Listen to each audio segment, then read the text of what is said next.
to Bibliophiles Anonymous, episode 3. I'm Denise. And I'm Jess. And gosh, it seems like it's been a really busy week. Has it been a Yeah, busy week for you? I'm not even sure what day it is. No, and I couldn't even tell you. It seems like we just recorded our last episode and now we're doing another one. And I don't know where this week has gone. I don't either. I mean, my grandmother is mostly, we got my mom's arm sorted mostly. She's got to go back to the doctor Tuesday. But my grandmother has been Looney Tunes. And we've had to move her twice now. But we've got her settled in. She's doing a lot better. She's more coherent, more alert. So hopefully things are going to calm down now. Well, that's good.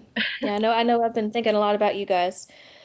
Yeah, my craziness has been of a happier nature. My daughter turned 8 years old this past week, so It, we're planning her birthday eight. party. I know. Tell me about it. I remember when you were pregnant. I know, when I was talking on the tavern trying to get people to give me baby names. Yes, I remember that. And now Yeah, she's so 8. she's 8 years old. Her birthday was on Thursday, and her party is, well, it's going to be a Saturday, so hopefully I'll have time to get the show up probably right after the party is over. So yeah, so it's just been kind of crazy. Yeah. Still reading a lot though, so that's I've actually managed to that's get been some done. Sitting in waiting rooms, you have a lot of free time. well, and it's kind of a good escape when things are kind of crazy. Yeah. You get lost in other people's craziness for a little while. So I thought first we mentioned in the first episode that we have our yearly book goals of what we want to try and read or how many books we want to challenge ourselves to read. So let's kind of update where we are with that. My goal for this year was to read 60 books, and I am at 46, which I think is actually pretty good. My According to original Goodreads, that means I'm on track. yeah. My original goal was to read 60 and I've already passed that. So I upped my goal to 75. I've currently finished 62 because it took me, forever to finish Angelfire because I was so busy, but I finally finished that and started a new one. So probably by the time we record next week it'll be 64. Maybe. That's pretty good. Yeah, All you're right, so unemployed and have a lot of free time, you read a lot. so what are you reading right now? I started a book called The Scent of Shadows by Vicki Pedersen. It's the first sign. It's in her Zodiac series. It's called she's calling each book like the first sign of the Zodiac, the second sign of the Zodiac, and I'm about a third, a quarter, or a third of the way into it, and it's actually really, really good. It's definitely not young adult. Okay. Because there's some pretty hot and heavy sex scenes in there, Oh and dear. but it's kind of a supernatural thriller kind of thing. It centers on Joanna Archer. She's kind of like she keeps calling herself a superhero. She's not human. I won't tell you what she is because that's kind of a big revelation in the book, but she's even among her kind, she's very special, Hmm. and people are trying to kill her. Isn't They're that always the way? Yeah, they're hunting her down and trying to kill her, and this crazy old homeless man keeps helping her, which he's not really crazy. He's one of the Zodiac troupe, and she thinks at first that he's a crazy old homeless man, and that's kind of his disguise or whatever. Hmm. It's really really good, and where I'm at right now, she's kind of at a point where she's having a complete breakdown because everything has just kind of spiraled out of control. Uh-huh. So it's going to be interesting to see how this whole thing works out. And there's a whole series. I know there's at least 4 books. There may be 5 by now. Okay. They're set in Las Vegas. When I find that interesting because apparently the woman that wrote them used to be a showgirl. Oh. Well, that would give her some interesting insight into. Yeah, into Oh, the but she's got a lot of underbelly. stories to tell. Yeah, so that's pretty interesting, and that's pretty much it. I mean, I finished Angelfire, but we're gonna talk about that once you finish it. Yes, I'm currently reading that one. I'm probably about almost halfway through. Um, for anybody who missed when you talked about it before, it's Angelfire by Courtney Allison Moulton, and our next episode will be a book discussion about that book. So anybody who wants to pick it up and read along, please do so. And I remember you saying that the main character Ellie was kind of irritating to you? Yes, at the very beginning she was kind of this whole spoiled little rich girl thing, and that always just bugs me. Yeah, and for some reason, I mean, I see what you're saying about her, but it's not bothering me as much as it bothered you. Just, I mean, I've unfortunately known several spoiled little rich girls, and a lot of times there's just that's just the way they're raised. I don't think necessarily think she's, she doesn't seem too much to be a brat about it. It's when they get really bratty about it that they get on my nerves, and she doesn't seem to be like that. I mean, Yeah, she's kind of entitled, but she's not really obnoxious. So, but like I said, I'm probably almost about halfway through that. So, but I'm enjoying it so far. I think it's kind of an interesting concept that they're building in that. exactly. So, we'll talk. That's kind of what I said. The concept is really interesting, and it'll be really, really good if I could ever connect with her. And I finally did, and I really enjoyed it. The ending, the way it ended, and everything. So there's a big twist, and I think you'll enjoy it. Okay. Well, we'll talk more about that one next week. The other books that I'm reading right now is I'm going through a whole bunch of rereading, and my daughter and I are reading the Chronicles of Narnia. That's her bedtime book right now. We had finished The Lion, the Witch, and the Wardrobe earlier this week, and so we're a couple chapters into Prince Caspian right now. And it's so cute watching her because she really, really is enjoying them. And it just kind of reminds me of back when I was a kid and I first read them. And actually, the first one I read was when I was in third grade, and my teacher was reading The Lion, the Witch, and the Wardrobe to us as kind of like story time. So I don't know. It's just been kind of fun reading them with her and remembering, oh, I remember when I was her age and reading it. It was just kind of fun. I actually But didn't discover those till I was a little bit older than that. I know when I was in sixth grade, the English teacher at my junior high school was making her eighth grade English class read The Lion, the Witch, and the Wardrobe, and she showed them the original BBC movie. And for some reason, the sixth graders were in there at the same time, and we happened to watch the movie. And I saw that first before I ever read the books, and I was just like, I was sitting there, mouth agape, staring the entire time. I was like, I love it. And after that, yeah. I finally discovered the books, and I've read them all several times. I mean, I know a lot of people criticize them because they're one big Christian allegory, but the way I see it, if you choose not to read them that way, you don't have to. Well, that's just it. You can read it both ways, and I just remember I actually wrote a blog post about this not too long ago, but I just remember that Narnia was the first fantasy world that I really knew about and wanted to be in. And I loved it. I mean, in the first book, obviously it's winter all the time, and I grew up in Florida, so just a place where it was winter all the time and there was snow on the ground, that sounded like magic to me. Yeah, when you And live this far just south, snow is a yeah. rarity. I mean, I live in northern Alabama, but I still live far enough south that snow doesn't happen often. I mean, Yeah. last year we had several days that it actually snowed, and it snowed several inches, and where I live just kind of shut down and freaked out. Yeah, they do that here too, in like, the middle of North Carolina. But yeah, but growing up in Florida, I mean, snow was unheard of. I mean, it never got much below 60 where we lived. So, I mean, you put that together with a whole bunch of talking animals, and I was on board, Yeah, you know. I I wanted to be a part of it. I loved it, and most of the people I went to school with, when they saw the movie and they're like, "That's so stupid. That's just da da da da da," and I'm like, "No, it's amazing." No. Which, actually, I read The Hobbit and The Lord of the Rings before I ever read the Chronicles of Narnia. Wow. I read The Hobbit when I was 12. See, I didn't read The Hobbit or Lord of the Rings until I was an adult, which I guess is kind of sad. My parents got me to read that. They had both read them several times. I actually have a set of the books that are older than I am. Wow. And they're falling apart, but they're so well loved, and I won't get rid of them. No. And I first read The Hobbit when I was 12 years old, and the funny thing about that was we had this thing called the Accelerated Reader Program at my school, Uh-huh. and what it was is you read a book and you took a test and you earned points, and at the end of the year or the end of the semester, they would give you a total of your points, and you could spend your points to buy like little stuffed animals or erasers or things of that nature. It was kind of a program to encourage kids to read. Yeah, my daughter has that at her school. Okay, well, I always had more points than anybody. But the thing was, That doesn't surprise me. you had to choose books that were your grade level. I read The Hobbit, which was actually a 12th grade level book. Well, the test had 20 questions and was worth 20 points. All of the ones our grade level, I think I was in 6th or 7th grade at the time, were 10 questions and worth 10 points.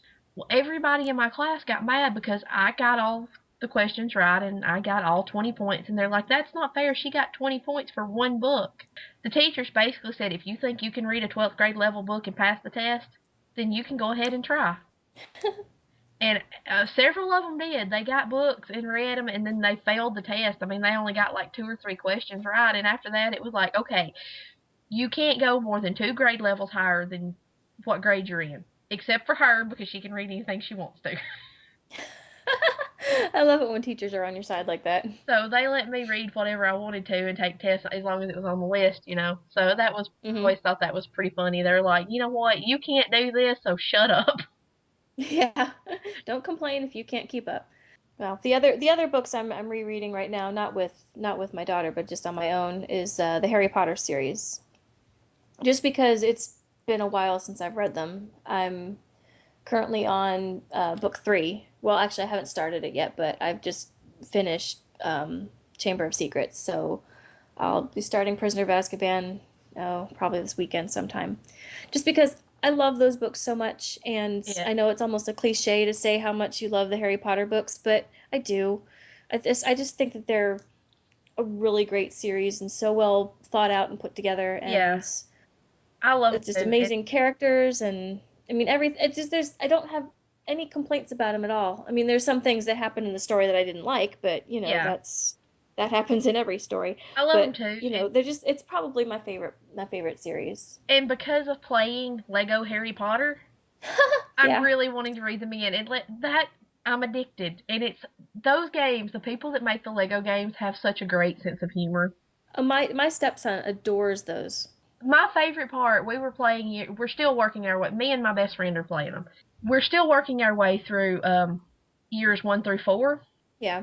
Well, in year 1, you know, when Harry and Hagrid go to Gringotts Uh-huh. and have to get Harry's money out. Well, they're Legos. They can't talk. All they can do is grunt. Right.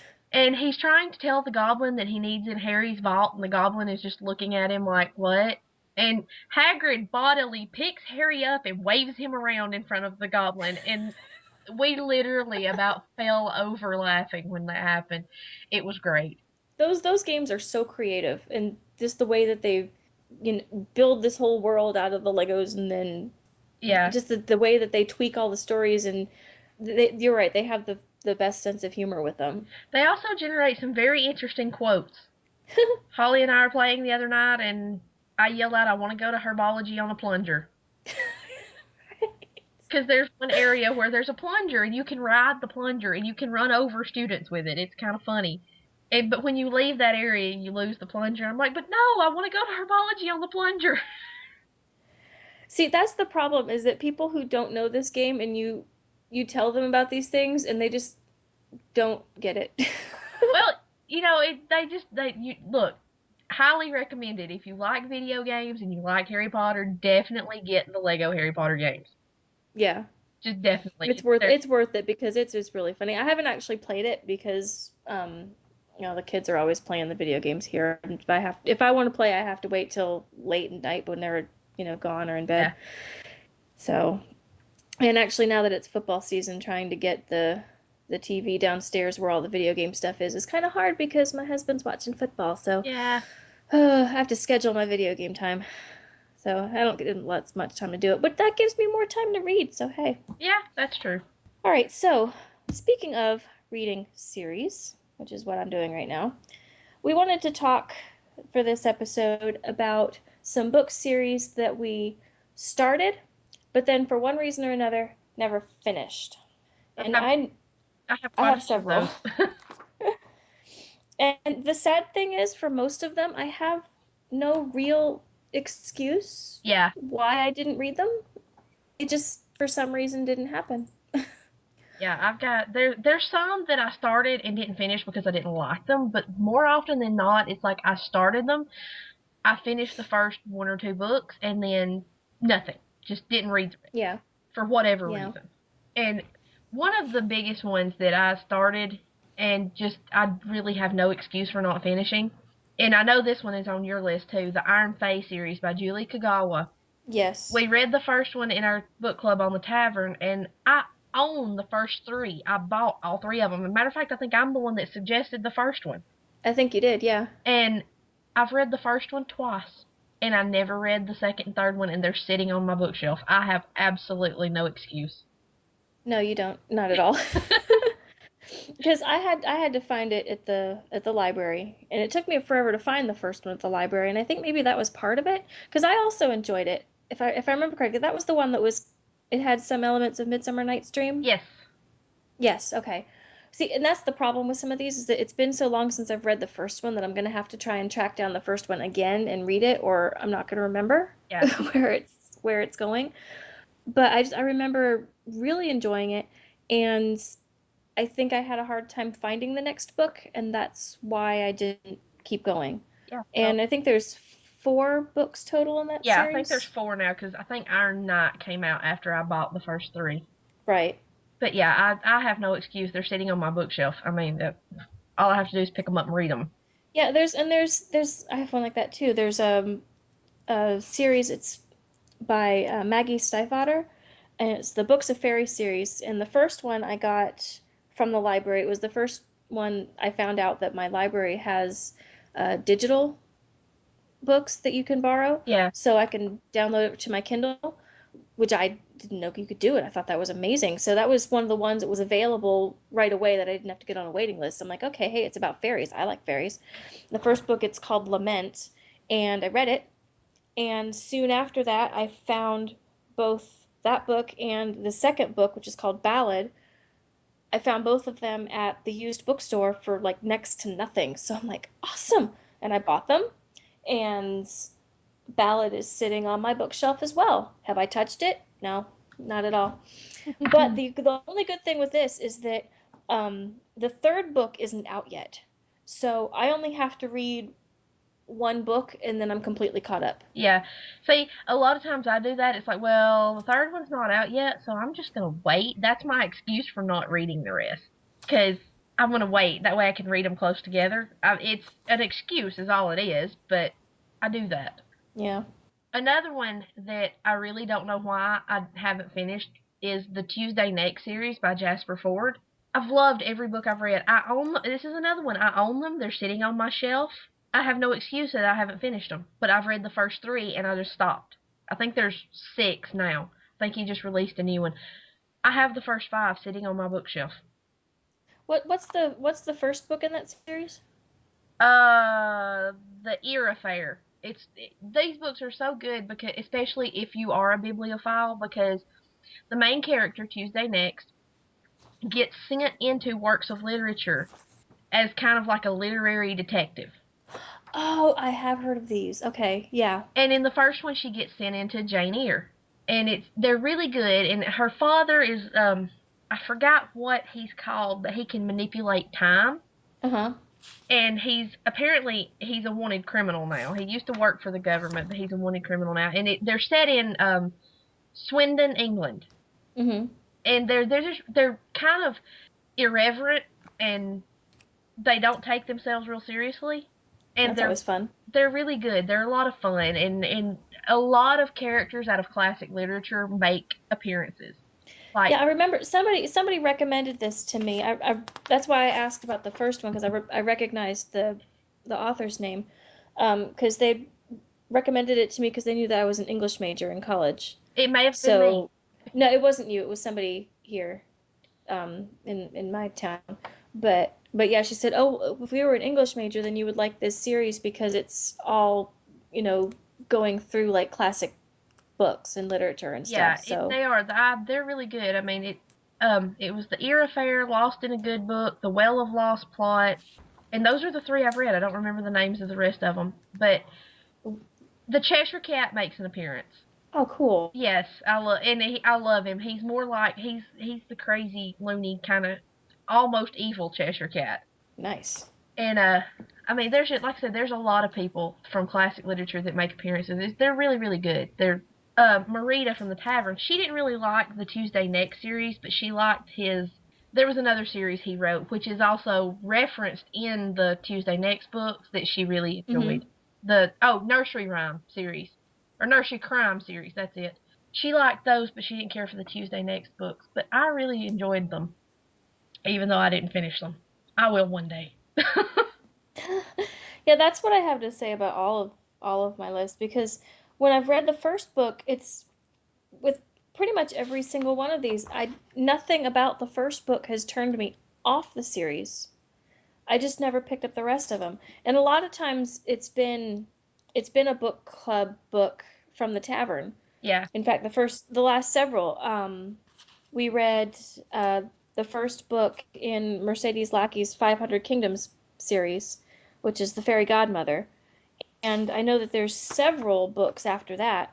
And I really liked the Fairy Godmother. I thought it was really clever. It was kind of a retelling of the Cinderella story. Mhm. And it seems like all of those books are kind of new ways of looking at fairy tales, which I always kind of like. They are. I actually read the next three, Uh-huh. two or three, and they were the second one wasn't that great. I wasn't real impressed with it, and but the third one was really really good. And Uh-huh. my library has them all, so I'm eventually going to read them all. Right. It's just I keep getting distracted by other things.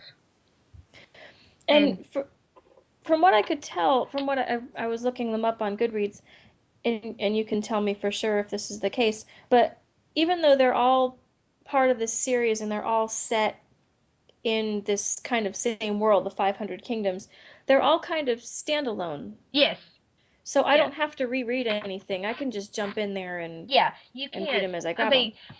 mean, Elena, the main character from the first one, Uh-huh. she usually has a small appearance in each of them because she's the fairy godmother. But for the most part, they're standalone. It does kind of help if you read them in order, Uh-huh. but because, I mean, some stuff happened in the second one that was relevant in the third one, but it's nothing huge because they're all completely separate stories. Right. Like, let me put it this way: when you read the third one, you're not going to know why these dragons show up if you haven't read the second one. Okay. So, I mean, you do need to read So, them in order, but you're not going to have to remember a whole lot from the previous book. okay. Well, that's good to know. And that's on But my the list. I will eventually finish that one too. yeah, but the other one that I got from the tavern, and now this one I can almost understand why I haven't finished the series because it took me a really long time to get into the first book and to get invested in the first book, but then once I finally did, I was completely hooked on it. And that's Phedre's Trilogy by Jacqueline Carey. Yeah. And we read Kushiel's Dart for the tavern, and it just took me a really long time to get into the story, and I don't know why. It did me too. You're not the only one. Okay, then it wasn't just me. But once I did, and for some reason, I don't know why, but I had a hard time wrapping my mind around the story world. I couldn't quite figure out who people were Yeah, and where things were. it was I mean, it was very really complicated. yeah, it was very information heavy at the very beginning. You didn't have this gradual build up and slowly introducing characters. It was kind of like here's an ensemble cast from the very beginning, and you need to know who Yeah. all these people are. And it wasn't even so much who they were, but where they stood in the society. That because Yeah, it's a very structured society, almost like a caste system, yeah, and there was not a lot of explaining right at the front, so you just kind of got thrown into it and sink or swim. yeah. And it took me a long time to swim. Yeah, it did. You're not like I said. It did me too. I mean, it had a really. I like her writing style, and the concept was really good. It was just this is a lot to keep up with, and Yeah. I had the second book. I had both, the first and the second one, and I didn't read the second one, and I thought, I really doubt I ever will. So they're in my box of trade-in stuff. Well, because I had bought the first book when we were reading it, and I did find it. I really enjoyed it. And I think if I go back and reread it, I will pick up more Yeah. because I won't have that initial what the heck's going on that I had first. But I soon after I finished the first one, I went out and I bought the second one, but I think it took so long for me to finish the first one that it made me tired. Yeah. And that's kind of sad, but I I was so it was such a heavy read that I didn't want to go on to the next one right away, and then by the time I was ready to read the next one, I had forgotten a lot about the first one because I had read some, books between, Yeah. and I would have to go back and reread the first one in order to read the second one, which I probably will at some point. I want to because I'm curious because it kind of left things not necessarily on a cliffhanger, but it just left everything in kind of a interesting situation. I want to see how that goes forward, Yeah. you know? I actually have some series that I didn't finish because I didn't like them. And one of those is the Glasswright series by Mindy Klasky. I had never heard of it. I have this rule. When I go to McKay, which is in Chattanooga, Tennessee, it's this awesome used bookstore. I have my book of stuff that I'm looking for, and I try to look for that. But I also try to find something that I've never heard of, and pick it up and bring it home, and have something, take a chance on something. Right. And I picked this series up. I got all 5 books. I read the blurb. It's a female main character, and those are, sometimes those are good, sometimes they're really bad. I thought, okay, this will be my, thing I've never heard of that I take a chance on. So I brought home all 5 books. I read the first one, and it just wasn't that great. And I tried to read the second one, and it bored me to tears. So I gave up. I'm like, no, I can't do this. They're in the trade-in pile now.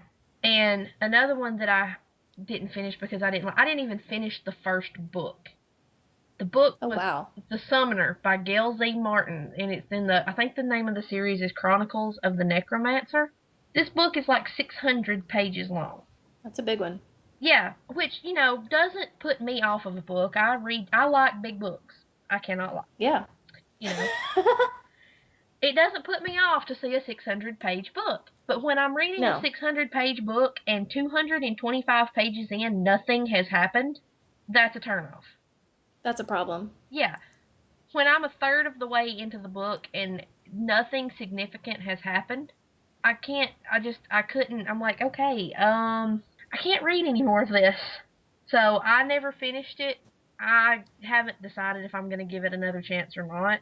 But yeah, I couldn't finish it. I couldn't. It was like, okay, I have read books that were less than 225 pages that had more action than this.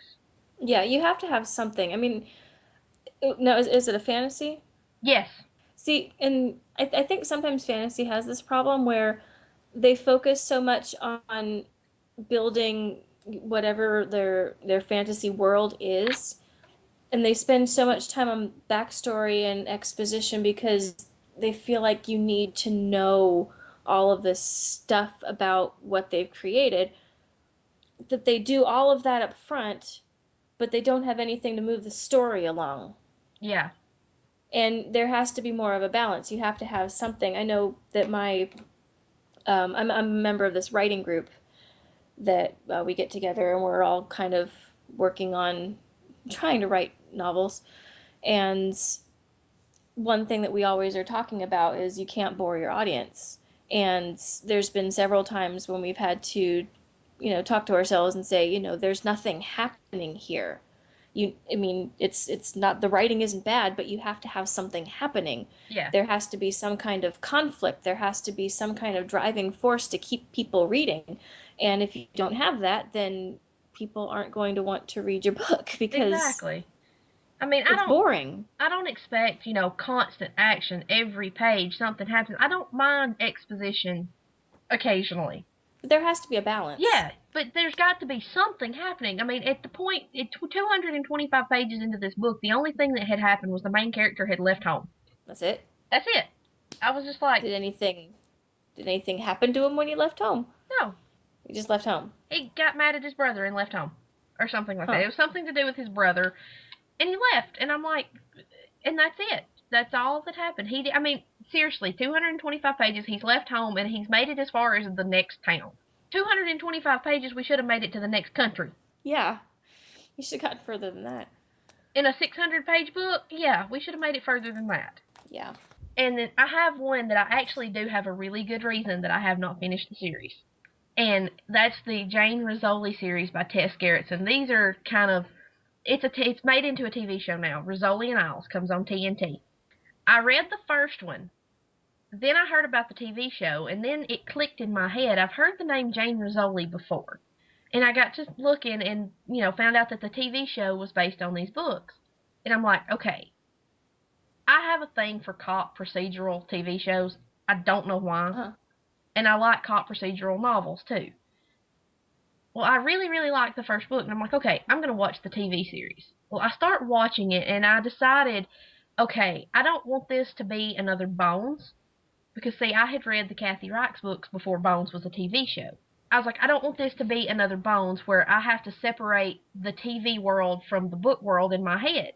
Because with Bones, they really are different. I mean, they're kind of going off on completely different tangents, the books and the show. And I was like, I don't want to have to do that with Rizzoli and Isles. So what I'm going to do is I'm going to keep collecting the books. I have all but the newest one. When the show ends, then I'll read the books. Okay. So I don't want to read them and ruin anything that's going on in the show or ruin anything that's going on in the books.